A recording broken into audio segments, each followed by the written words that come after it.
राधे राधे दोस्तों, आपका हमारे YouTube चैनल दिव्य भक्ति ज्ञान वेग में हार्दिक स्वागत है। ओम नमो भगवते वासुदेवाय। आप सभी का दिन शुभ और मंगलमय हो। आज हम सुनते हैं 18वें अध्याय के आगे की कथा।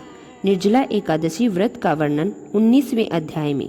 व्यास जी बोले कि हे भीमसेन, उन पूर्णवासियों के ऐसे वचन सुनकर राजा पुलिंद क्रोध के वशीभूत होकर बड़े गर्व के साथ ऐसे वचन बोला है, हे ग्रामवासी, यह एकादशी कौन है?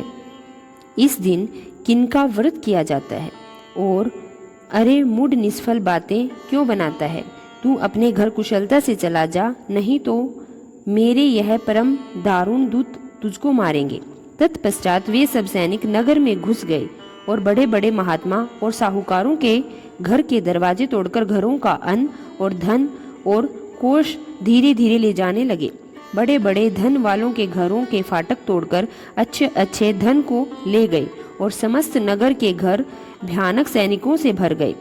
उस दिन पूर्ववासियों को कंद मूल और फलादि कुछ भी नहीं मिला। समस्त पूर्ववासी का निर्जला एकादशी व्रत हो गया।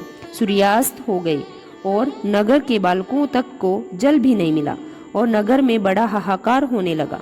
और उधर स्वर्ग में भगवान विष्णु सहसा उठकर खड़े हो गए तथा गरुड़ जी को बुलाकर उनके कान में बहुत सी बातें समझा दी तथा गरुड़ जी की सवारी कर शीघ्र उसी नगर को गए। वहां जाकर विविध प्रकार की सेना की रचना की। उस सेना के सैनिक, जिनमें किसी के 3 मुख 3 नेत्र 7 जीवा 4 पैर, महान अद्भुत बड़े बड़े दांत तथा 3 सिर, 2 मुख तथा 10 मुख, 6 मुख तथा 5 मुख, हाथी के समान मुख, हाथी के समान स्वरूप, सिंह जैसी आकृति वाले, महान भयानक नरसिंह के समान तेजस्वी, सिंदूर से पूंजित मुख, महिषासुर के समान प्रभा युक्त उद्धवे केश, दिगंबर नर मुंडाधारी, आंतों की माला से युक्त व्याघ्र चर्मधारी। इससे पहले ऐसी सेना कभी नहीं देखी गई। ऐसी सेना को सर्वव्यापक प्रभु विष्णु भगवान ने आज्ञा दी कि राजाओं में अधम इस राजा पुलिंद को सेना सहित मेरी आज्ञा से सूर्योदय से पूर्व ही खूब अच्छी तरह से नाश करो। भगवान विष्णु की आज्ञा को सिरोधार्य कर वह विष्णु के सैनिक दल शत्रु सैनिकों में घुस गए और प्रहार तथा वध करने लगे, जिससे बड़ा कोलाहल मच गया। कुछ खंड से कुछ खवांड से वध किए गए और दांतों से कटे हुए तथा कुछ लोग भक्षण कर गए।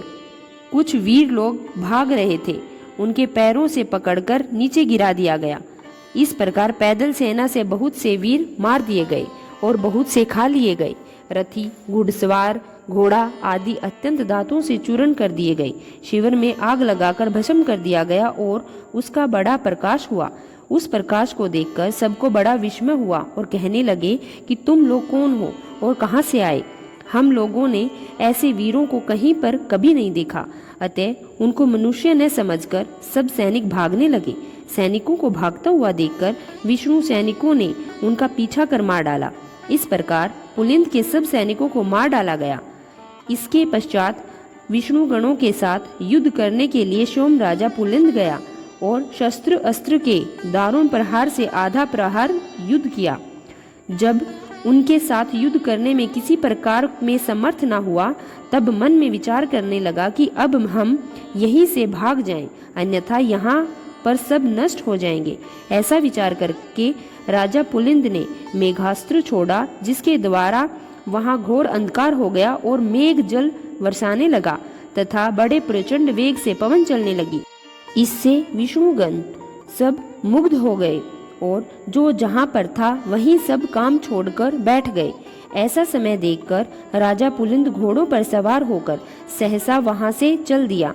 जो शेष सैनिक बच रहे थे वह भी राजा के चले जाने पर वहां से चले गए। और इधर भक्त वत्सल्य विष्णु भगवान अपने भक्त का कार्य करके अपने लोक में चले गए। प्रातःकाल होने पर नगरवासी अत्यंत आश्चर्य करने लगे और वहां पर शत्रु की सेना न देखकर अंत में पारण के समय उन्होंने निश्चय किया कि यह सब कुछ स्वप्न मात्र था तथा भगवान प्रिय सनादि कर्म किया। इति श्री ज्येष्ठ महात्म्य में निर्जला एकादशी महात्म्य वर्णन 19वां अध्याय समाप्त हुआ। अगर आपको हमारी वीडियो अच्छी लगी है तो वीडियो को लाइक करें और हमारे चैनल दिव्य भक्ति ज्ञान वेग को सब्सक्राइब करना न भूलें। धन्यवाद।